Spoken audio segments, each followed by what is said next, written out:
예나 지금이나 신앙생활에 있어서 가장 중요한 게 있다면 하나님을 바르게 아는 일이 아닌가 싶습니다. 세상에 하나님을 믿는 사람들은 참 많지만 각각 다른 하나님을 믿고 있다라는 생각이 듭니다. 예를 들면 어떤 사람은 약간 샤머니즘적인 형태로 하나님을 믿죠.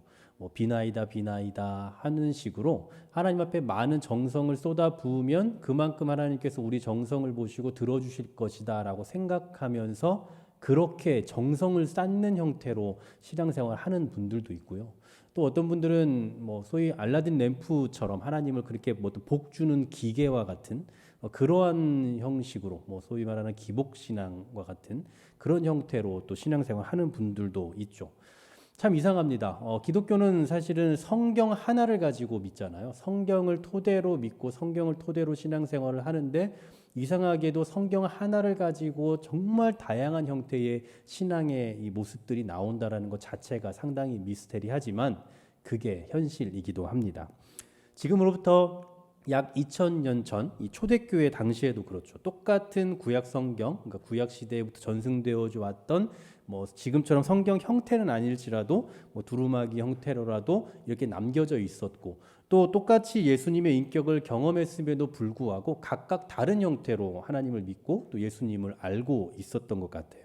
이미 앞서서 말씀드렸던 것처럼 그 당시에 가현설을 주장했던 사람들이 있지 않았습니까? 영지주의자들. 도깨비설이라고 말씀드렸죠. 도케티즘.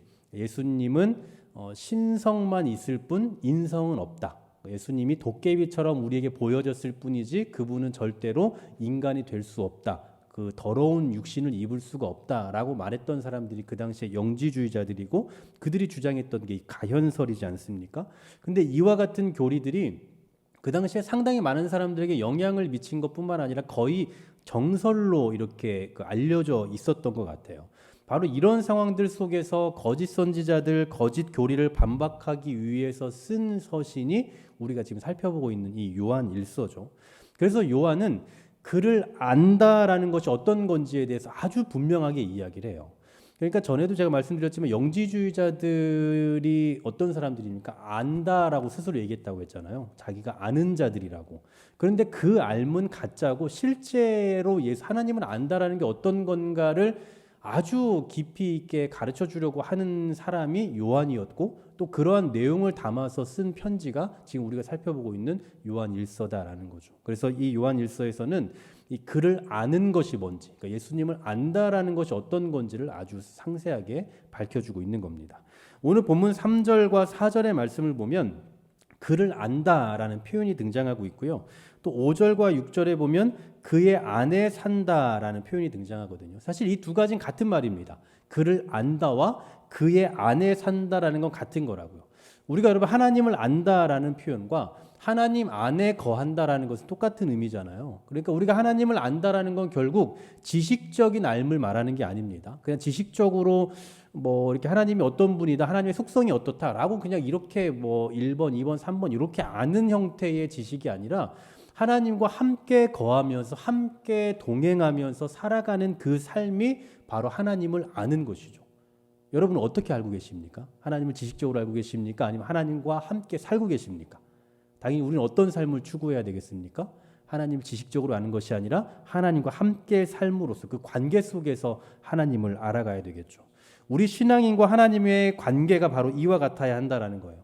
하나님이란 분은 이런 분이라더라. 예수님은 이런 분이라더라. 예수님이 이렇게 구원하셨다더라 라는 지식적 알미 아니라 나도 그분을 알고 그분도 나를 아는 그 체험을 통해서 경험을 통해서 하나님을 알아가는 또 알고 있는 그러한 관계가 되어야 한다라는 거죠. 자, 그럼 우리가 그를 안다라는 증거는 뭘까요? 그러니까 우리가 하나님을 안다, 우리가 예수님을 안다라고 말하는 그 증거가 있을 거 아닙니까? 여러분 하나님을 안다라고 다 말하시잖아요. 다 알잖아요. 그런데 그 증거가 뭐냐라는 거예요. 앞서 말씀드렸지만 그 당시에 거짓 교사들은 스스로 자기들만이 하나님을 안다라고 말했거든요. 자기들의 알미 진짜 알미다라고 말하면서 교회를 어지럽히고 있었어요. 생각을 해보십시오. 우리 중에 어떤 분이 어떤 집사님이 이렇게 그 약간 사람들이 우리 권사님 중에 어떤 분이 뭐 이렇게 막 다니면서 야 사실은 목사님 말 다 거짓말이야. 목사님 저거 다 저 거짓 신학이다. 막 이렇게 말하면서 내가 요즘에 매일같이 하나님을 인격적으로 만나고 있어. 새벽마다 하나님이 날 찾아와서 음성으로 말씀해 주셔. 뭐 이렇게 이야기를 하고 다닌다고 생각해 보세요. 그러면은 그런 말들을 들으면서 현혹은 안 될지라도 뭐 우린 다 분별력이 어느 정도 있으니까 이 권사님 또 이상한 소리 하네라고 현혹은 안 될 수 있지만 그러나 뭔가 모르게 약간 그 혼란스러울 거예요. 그러니까 분명히 지금 이 권사님이 뭔가 다른 말을 하고 있다라는 건 알지만 그런데 그 말을 자꾸 듣다 보면 제가 말하는 무언가가 다 거짓인 것 같고 진짜 그런가? 라고 뭔가 모를 의심을 조금씩 하게 된다는 거죠. 사람은 그렇잖아요. 자꾸 똑같은 말이 주입되면 나도 모르게 그런 편견을 갖고 보게 되잖아요. 그러니까 그렇게 우리가 뭐 보게 되면서 진짜인가? 아닌가? 뭐 어떤가? 혹시 조금이라도 거짓이 있는 건 아닌가라고 조금씩 생각하게 된다라는 거죠. 진짜 그러한가에서 뭐가 뭔지를 몰라서 도대체 뭐가 사실인지를 알 수 없어서 혼란스러울 수도 있다라는 거예요. 어떤 사람은 이렇다라고 말하고 어떤 사람은 저렇다라고 말하고 앞에서는 뭐 하나님은 매일매일 우리에게 뭐 이 말씀으로 음성으로 하지 않아요라고 말하는데 또 어떤 권사님은 나는 매일같이 음성을 들어요. 뭐 이렇게 말하니까 도대체 누구 말이 맞고 누구 말이 틀린지 알 수가 없는 거예요. 도대체 누가 말하는 하나님이 진짜인지를 알 수 없고 누가 알고 있다라는 그 지식이 사실인지를 분별할 수가 없는 거죠. 그래서 그 당시도 그렇고 요즘에도 그렇고 앞으로도 그렇고 우리가 하나님을 안다라고 말할 때는 안다라고 하는 그 증거가 중요하다라는 거예요. 그러니까 여러분도 하나님을 알고 계시고 저도 하나님을 아는데 도대체 진짜 제대로 알고 있다라는 그 증거가 뭐냐라고 하는 그 증거가 확연하게 있어야 된다라는 거죠. 잘 생각해 보십시오. 오늘날 교회를 어지럽히는 사람들이 많습니다. 뭐 사상적으로나 교리적으로 지식적으로 교회를 어지럽히는 사람들이 있어요. 그런데 이런 사람들을 잘 보면 하나님을 전혀 모르는 사람들이 아닙니다. 그러니까 교회 생활, 신앙 생활을 대충 하거나 아니면 뭐 한지 얼마 안 된 사람들이 아니라 정말 열심히 하고 또 기도 생활도 열심히 하는 분들이 주로 이런 말씀들을 많이 하세요.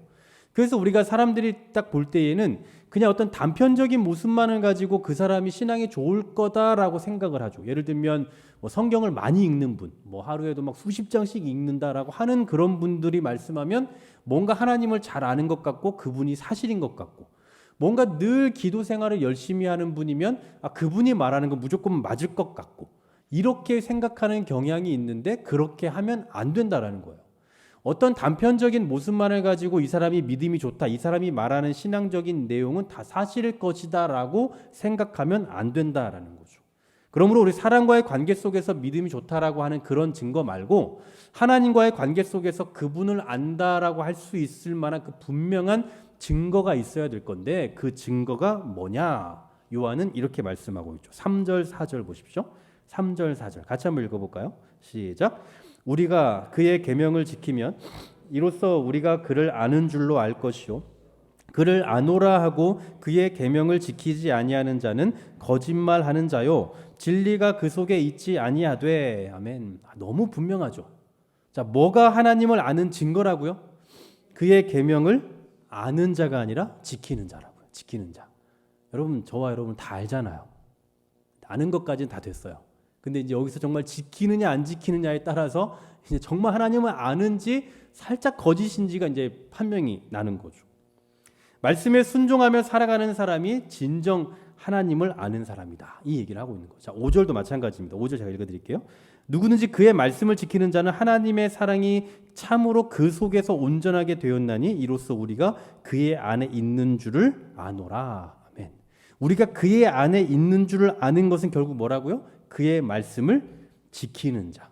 하나님 안에서 살아가고 있다는 그 분명한 증거는 결국 하나님의 말씀을 지키는 것으로 나타난다고요. 하나님을 안다고 하고 믿음도 좋다고 하지만 실제로는 계명을 지키지 않고 가볍게 여기는 삶을 살아가고 있다면 그 사람은 하나님을 안다라고 말할 수 없는 거죠. 말로만 떠벌리는 게 증거가 아닙니다. 나는 신앙이 좋다, 나는 오래 신앙생활했다, 뭐 이렇게 말하는 게 증거가 아니고 실제로 지키려고 노력하고 실제로 하나님의 말씀대로 살아가려고 힘쓰는 그런 삶을 살아가는 사람이 비로소 하나님을 안다라고 말할 수 있다라는 거죠. 자, 그러면 반대로 얘기해 볼게요. 이제 반대로. 우리가 하나님을 안다라는 증거는 그거고, 그럼 하나님이 우리를 안다라는 증거는 뭘까요? 우리는 하나님 말씀에 순종함으로써 내가 하나님을 알고 있다, 난 하나님을 알고 있어라고 증명할 수 있다면 반대로 하나님도 우리를 아시는 증거를 우리에게 보여주셔야 될 거 아닙니까? 우리만 아는 게 아니라 하나님도 우리를 아는 증거가 있어야 되잖아요. 그 증거가 뭐냐? 1절입니다. 1절에 이렇게 말씀합니다. 나의 자녀들아 내가 이것을 너희에게 쓰면 너희로 죄를 범하지 않게 하려 함이라. 만일 누가 죄를 범하여도 아버지 앞에서 우리에게 대언자가 있으니 곧 의로우신 예수 그리스도시라. 아멘.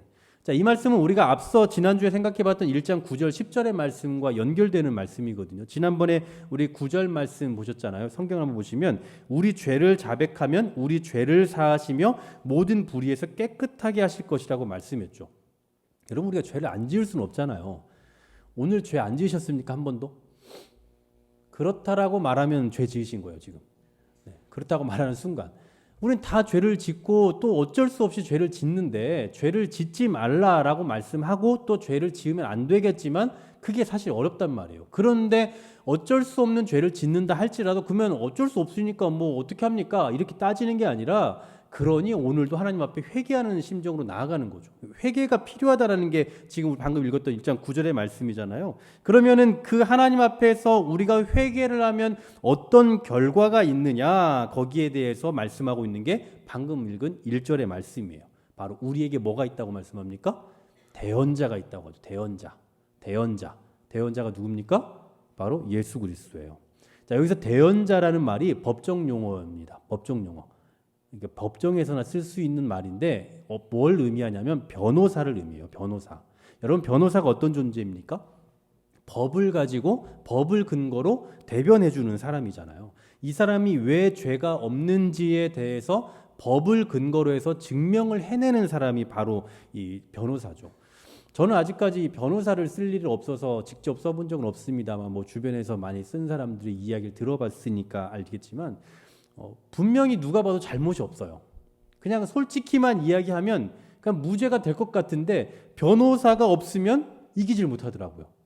그 참 신기하죠. 그러니까 이 사람이 정말 문제가 있냐 없냐 이 일에 대해서 본질적으로 이 사람이 잘못을 했냐 안 했냐 이게 중요한 게 아니라 변호사가 붙었냐 안 붙었냐에 따라서 죄가 될 수도 있고 안 될 수도 있더라고요. 기소가 되냐 안 되냐가 결국은 변호사의 유무에 따라서 결정될 때가 참 많잖아요.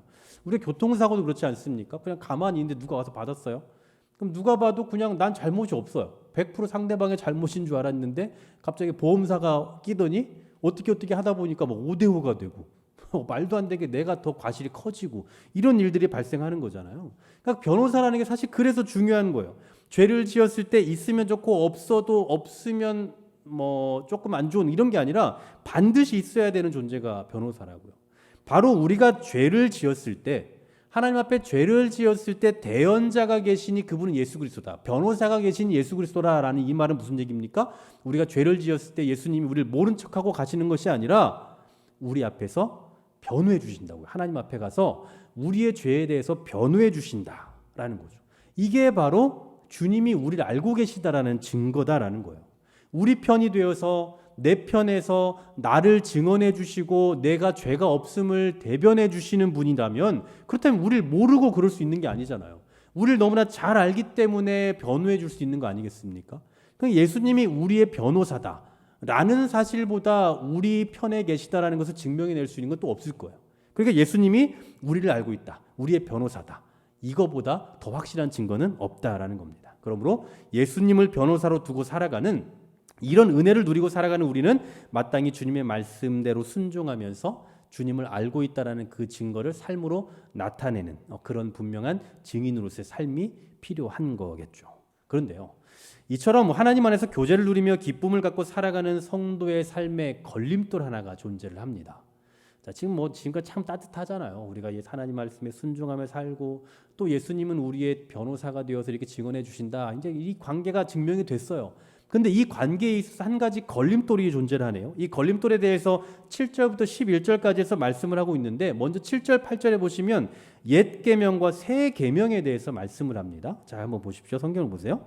사랑하는 자들아, 내가 새 계명을 너희에게 쓰는 것이 아니라 너희가 처음부터 가진 옛 계명이니 이 옛 계명은 너희가 들은 바 말씀이거니와 다시 내가 너희에게 새 계명을 쓰노니 그에게와 너희에게도 참된 것이라. 이는 어둠이 지나가고 참빛이 벌써 비침이니라고 말씀합니다. 자, 여기서 어떤 계명을 말하는데 이 계명이 옛 계명이기도 하고 새 계명이기도 하대요. 그러니까 옛날부터 있기도 했지만 여전히 또다시 주어지는 계명, 그러니까 똑같은 거예요. 그냥 굉장히 중요한 계명이다라는 겁니다. 자, 이 계명은 뭡니까? 이 계명은 뭐래요? 바로 사랑입니다. 사랑. 요한은 오늘 여기서뿐만 아니라 이미 앞서서 요한이 기록했던 그 요한복음에도 사랑을 명하시는 예수님의 말씀을 많이 기록해뒀는데요. 제가 한번 읽어드릴게요. 요한복음 13장 34절. 새 계명을 너희에게 주노니 서로 사랑하라. 또 요한복음 15장 12절. 내 계명은 곧 내가 너희를 사랑한 것 같이 너희도 서로 사랑하라 하는 이것이니라. 또 요한복음 15장 17절. 내가 이것을 너희에게 명함은 너희로 서로 사랑하게 하려 함이로라. 계속해서 지금 뭘 말씀합니까? 예수님의 공생의 기간에도 제자들에게 사랑해야 된다라고 계속해서 말씀하고 계세요. 그리고 오늘 본문에서도 또 다시 이 사랑에 대한 계명을 옛 계명이기도 하고 새 계명이기도 하다라고 표현하고 있습니다. 즉 구약 시대부터 하나님께서 이미 주셨던 계명이지만 이제 옛날에 있었기 때문에 파기된 그냥 오래된 구전으로부터 흘러내려온 그런 게 아니라 여전히 지금도 유지하고 앞으로도 알아야 할 새 계명이다라는 사실입니다. 그런데 어떻습니까? 9절 말씀 보십시오. 오늘 본문 9절에 빛 가운데 있다 하면서 그 형제를 미워하는 자는 지금까지 어둠에 있는 자요라고 말씀하죠. 앞서 말씀드린 대로 예수님을 변호사로 두고 주님의 말씀에 순종하면서 풍성한 교제를 나누고 있다라고 말하는 사람 앞에 지금 어떤 걸림돌이 있다는 거예요? 형제를 미워하고 있다는 거죠. 어둠 속에 거하고 있는. 지난주에 제가 말씀드렸던 대로 어둠 속에서 행하는 그 미움 가운데서 살아가고 있는 그 모습이 걸림돌이 되고 있다는 거죠. 그리고 이런 사람은 어떤 사람이라고 말합니까? 스스로 빛 가운데 있다라고 말하지만 그러나 알고 보면 사실은 어둠 가운데 있는 존재다라고 하죠. 그래서 어떻게 된대요? 11절 보십시오. 그의 형제를 미워하는 자는 어둠에 있고 또 어둠에 행하며 갈 곳을 알지 못하나니 이는 그 어둠이 그의 눈을 멀게 하였음이라. 자, 어둠에 있을 뿐만 아니라 계속해서 어둠을 향해 나아간대요. 계속적인 행위예요. 지금 어둠에 있는 것이 아니라 계속 어둠을 향해서만 계속 나아가고 있다라는 사실이에요. 결국은 복음을 향해서 하나님의 말씀을 향해서 앞으로 나아가지 못하고 계속 어둠 속에서 방황하는 인생을 살아가게 된다라는 거죠. 이게 바로 미움이라는 그 걸림돌에 넘어진 사람의 모습이다라는 사실이에요. 그러니까 너무나 하나님과의 그 관계를 지금 잘 맺고 있다라고 생각했는데 사실은 어둠 속에서 살아가고 있는 그런 존재다라는 거죠. 그럼 반대로 형제를 사랑하는 삶은 어떤지 한번 보시죠. 10절 한번 같이 읽어볼까요? 오늘 보면 10절입니다. 시작. 그의 형제를 사랑하는 자는 빛 가운데 거하여 자기 속에 거리낌이 없으나. 아멘. 이 굉장히 중요한 표현입니다. 거리낌이 없다. 즉 걸림돌이 없다고요. 스스로가 걸려 넘어질 걸림돌이 없을 뿐만 아니라 다른 사람들을 걸려 넘어지게 하지도 않는다라는 거예요. 그래서 하나님과 교제를 나누고 형제를 대하는 일에 있어서 걸림돌이 없으니 어떻습니까? 마음이 불편합니까? 편안합니까? 편안한 거예요. 프란시스 쉐퍼라는 분의 이 그리스도인의 표지라는 제목의 글을 보니까 이런 글귀가 있더라고요. 사랑은 그리스도인들에게 세상 앞에서 진리라고 주신 표지. 다시요. 사랑은 그리스도인들에게 세상 앞에서 진리라고 주신 표지라고요. 그러니까 우리가 세상에 나가서 비그리스도인들에게 우리가 괜찮은 사람이다, 괜찮은 그리스도인이다, 예수 믿는 사람들 괜찮은 사람들이다라는 것을 보여주려면 우리가 무엇을 증명해야 된다는 겁니까? 사랑이라는 표지를 드러내야 한다라는 사실이에요. 그러므로 우리는 스스로 빛 가운데 있다라고 그냥 말하는 것이 아니라 사랑을 적극적으로 행하면서 빛 안에 거하고 있다라는 증거를 나타내야 한다라는 사실이죠. 결국 오늘 요한은 그의 별명답게 이 사랑으로 귀결을 짓고 있습니다. 사랑의 사도답게. 앞으로도 우리가 이 요한일서를 생각해 보면서 여러 번 이 사랑에 대한 이야기를 좀 다룰 기회가 있을 텐데요. 요한은 우리가 세상을 살아가면서 사랑해야 하는 이유를 참 여러 가지로 제시를 해주고 있습니다. 예를 들면 하나님은 빛이신데 그 빛 안에 거하고 있기 때문에 마땅히 사랑해야 된다. 아니면 하나님은 사랑이신데 그 사랑을 경험하고 그 사랑을 체험하고 그 사랑 안에 있는 사람으로서 우리는 마땅히 사랑해야 된다. 이렇게 여러 가지 이유들을 제시하면서 우리가 사랑해야 한다라는 그 이유를 말해주고 있어요. 그 중에서도 오늘 본문에서 제시하고 있는 사랑의 이유는 제가 방금 앞서 중요하다고 말씀드렸던 그 10절 거리낌이라는 단어로 설명이 될 수 있을 것 같습니다. 여러분 사실 우리의 행실이나 우리의 언행, 우리의 모습들로 인해서 세상에서 거리낌을 갖게 될 때가 얼마나 많습니까? 최근에 제가 그 여러 가지 뭐 저도 그런 거리낌들이 생길 때가 있겠지만 최근에 제가 기억나는 게 한번 어느 날 제가 그 치킨을 이렇게 시켰어요. 치킨 제가 굉장히 가장 좋아하는 브랜드의 치킨을 시켰습니다. 이 치킨을 시켰는데 저희 집은 이제 저는 매운 거가 아니면 안 먹고 오직 저는 매운 것만 먹어요. 저는 후라이드를 안 먹습니다. 아예. 그리고 이제 저희 아이들도 조금 양념 위주로 좀 좋아해서 그 후라이드는 안 먹으니까 먹을 사람이 없으니까 그렇게 이렇게 반반을 시켰는데 후라이드가 온 거예요. 그래서 제가 뭐 저희가 이것도 먹고 저것도 먹으면 그냥 먹죠. 근데 후라이드 아무도 안 먹는데 돈 낭비할 이유가 없잖아요. 전화를 해서 이제 얘기를 했더니 그냥 먹으면 안 되냐는 식으로 이야기를 해요. 근데 뭐 맞죠. 먹을 수 있죠. 근데 안 먹으니까 안 먹는 사람들인데 굳이 먹기가 애매해서 그러면 차라리 환불을 해줘라 라고 이야기를 했더니 조금 불편해하면서 어떻게 환불을 받았어요. 환불을 받았는데 뭐 거기까지 뭐 그냥 그것도 약간 조금 이제 그쪽에 불편해했죠. 그런데 그러고 나서 다 끝난 줄 알았는데 배달비는 또 환불 안 해주더라고요. 그럼 생각해 보니까 억울한 거예요. 난 아무것도 안 먹었는데 왜 배달비를 내가 내야 되지? 이 생각이 또 드는 거예요. 그러니까 뭐 배달비 뭐 2,000원 뭐 되는 거 이거 그냥 안 받아도 그만이지만 그냥 또 억울한 마음에 이제 그것도 이야기를 했더니 그거는 또 좀 약간 좀 난색을 표하더라고요. 그건 참 애매하죠. 네, 받아야 되는 거예요? 말아야 되나요? 뭐 어쨌든 또 그렇게 해서 그냥 또 보내주시더라고요. 그렇게 해서 이제 일단락이 됐는데 그러고 나서 문제가 뭐냐면 시키기가 애매한 거예요. 거기다 또 시키면은 이 치킨에다 해코지 할 것 같고 그래서 제가 정말 좋아하는 건데 제가 뭐 멀리에다가 시켰더니 또 거기서 시키지 말래요. 이쪽에다 시키래요. 여기 근처에 있으니까. 그래서 제가 정말 너무 답답해서 이걸 14층 우리 성집사님네로 시켜서 받아야 되나 아니면 우리 9층에 우리 권사님네로 이순여 권사님네 시켜서 받아야 되나 막 이런 고민들이 들고 그래요. 여러분 이거 정말 아무것도 아니지만 거리낌 아닙니까? 제가 이 말씀을 준비하면서 그런 생각이 드는 거예요. 그냥 후라이드 먹을 걸 그랬나? 뭐 이런 생각도 들어요. 아무것도 아닌데. 우리가 예수님을 안다는 증거를 갖는 것도 좋고 또 예수님이 우리의 변호사로 대언자로 계시는 것도 또 너무나 좋고 영광스러운 일인데 문제는 이런 영광스러운 위치에 살고 있다라는 그 증거는 결국 삶으로밖에 증명이 안 된다라는 사실이죠. 다시 말해서 우리의 삶이 엉망이면 우리의 이 영광스러운 자리에 있다라는 것도 의미가 없어져 버린다라는 거예요. 그냥 의미가 희석되는 정도가 아니라 그냥 의미가 없게 되는 거죠. 그래서 우리의 삶이나 언행과 같은 그런 여러 가지 행실들 이런 게 우리의 영광스러운 삶을 가로막고 있는 그 거리낌이 되고 있는 건 아닌지 우리는 참 많이 돌이켜봐야 될 필요가 있다라는 겁니다. 여러분 어떠십니까? 신앙인으로 살아가시면서 거리낌 없이 살고 계십니까? 참 어려운 것 같아요. 뭐 우리는 그냥 뭐 고집이 없거나 성격이 없는 것도 아니잖아요. 그렇죠? 우리도 다 성격이 있고 고집도 있고 때로는 화도 있는데 맨날 참아야 되고 예수 믿는다는 이유 때문에 뭐 양보해야 되고 뭐 이런 거 생각하면 참 쉬운 일은 아니에요. 직분자라는 이유 때문에 교회 다니는 사람이라는 그 이유 때문에 세상에서 참아야 되고 좋은 말 해야 되고 양보해야 되고 한다라는 것 자체가 사실은 그리 쉬운 일은 아니라고요. 여러분 사랑이라는 것도 그렇잖아요.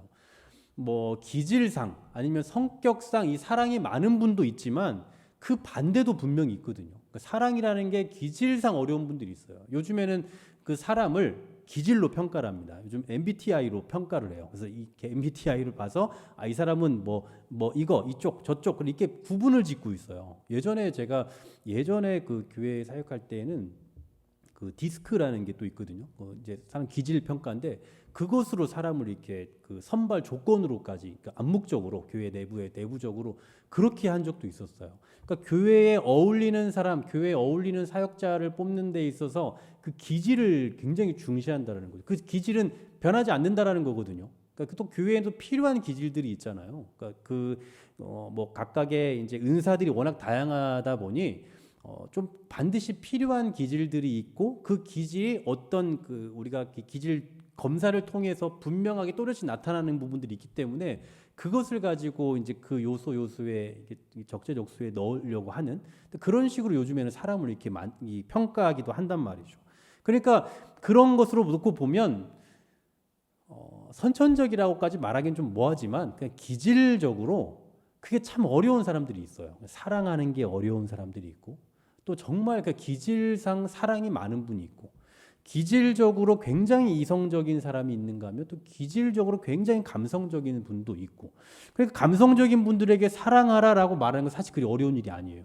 근데 이성적이고 굉장히 논리적인 것을 좋아하는 사람들에게 사랑해야 된다라고 말하는 건 정말 어려운 일입니다.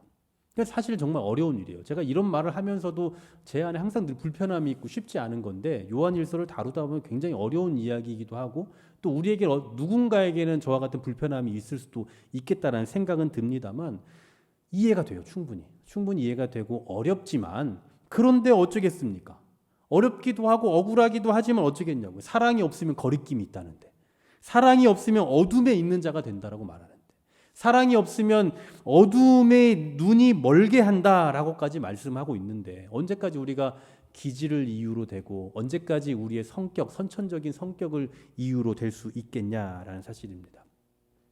우리의 기질은 달라도 성격은 달라도 우리가 신앙인으로서 반드시 가져야 될 게 있다면 그건 두말할 게 없어요. 그냥 사랑이에요.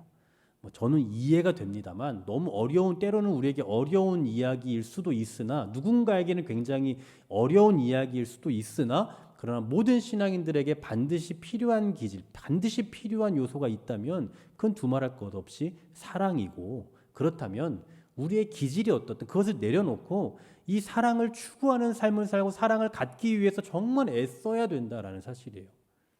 저도 지금 이 사랑이 되게 많아 보이잖아요. 많습니다만 조금은 없기도 해요. 때로는. 그래서 제가 요즘 어른들이 그러시더라고요. 나이 먹으면 다 달라져. 이런 얘기 하셔서 그것만 제가 믿고 기다리고 있는데 그래도 그럴 수는 없잖아요. 가만히 어떻게 그렇게 있습니까? 자꾸 사랑하라고 말씀하고 사랑 안 하면 안 된다는데 어떻게 해요? 그러니까 자꾸 제 안에도 그런 부담이 있는 거예요. 사랑해야지. 더 해야지. 더 해야 된다라고 계속 스스로 막 생각하고 더 기도하게 되고 더 그렇게 되는 것 같아요.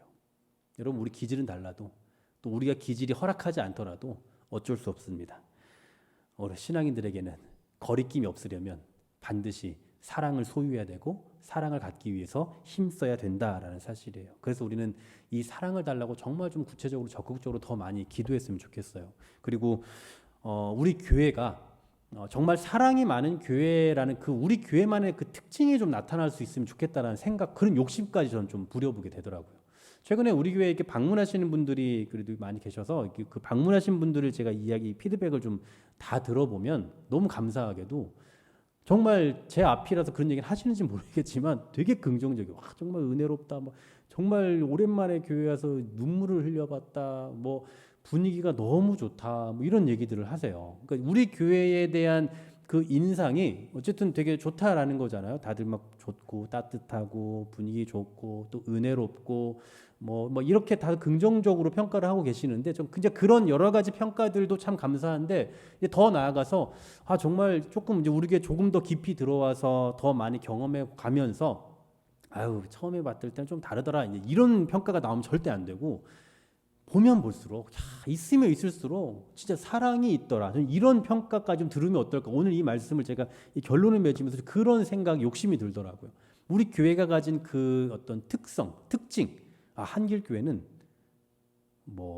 말씀이 좋더라. 예배가 은혜롭더라. 이런 것도 좋지만 그런 것도 더 나아가서 진짜 사랑이 많더라. 교회 가면 사랑을 느낄 수 있고 우리 장로님, 권사님, 집사님, 성도님들 정말 사랑을 막 느낄 수 있더라.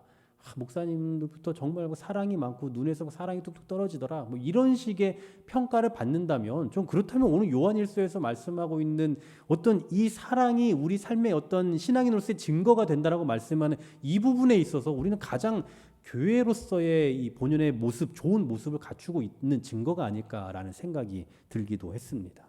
그 무엇으로도 핑계댈 수 없는 그 사랑, 그것이 여러분 각자에게, 저를 포함한 우리 각자에게 좀 넘쳐났으면 좋겠고 좀 부족하다 싶으면 정말 좀 기도했으면 좋겠고 그리고 누군가에 대한 사랑이 조금 부족하다 생각하면 좀 그 사람을 위해서 조금 더 구체적으로 기도했으면 좋겠고 그렇게 해서 우리 개인이 정말 사랑이 많은 성도 그리고 더 나아가서 우리 교회가 사랑이 있는 교회, 사랑이 넘치는 교회 그런 교회로서 발돋움해 갈 수 있는 그런 은혜가 있기를 주의 이름으로 간절히 소망합니다.